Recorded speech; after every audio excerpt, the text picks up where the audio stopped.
আসসালামু আলাইকুম। আমার নাম আয়েশা ওয়ালিমা। আমি একটি গল্প শোনাবো। গল্পটির নাম বাঘ ও রাখাল। অনেকদিন আগের কথা।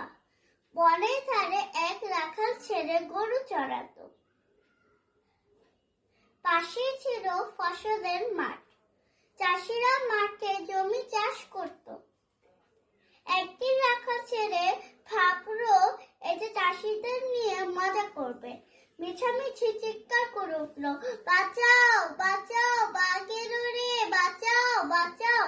চাষিরা চিৎকার শুনে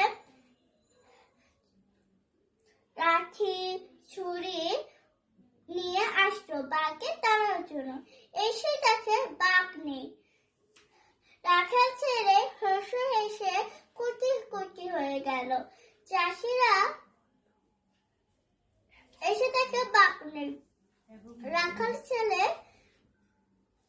বলল, কেমন ঠকিলাম তোমাদের। চাষিরা রাগে ও দুঃখে চলে গেল। এইভাবে অনেক দিন চলে গেল। একদিন সত্যি সত্যি বাঘ এসে পড়ল।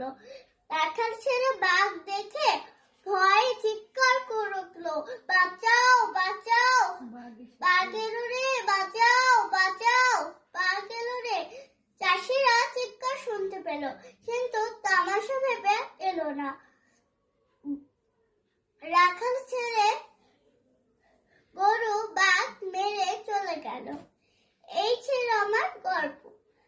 এই গল্প থেকে আমরা শুনতে পারলাম এই যে মিথ্যা কথা বলা ভালো না।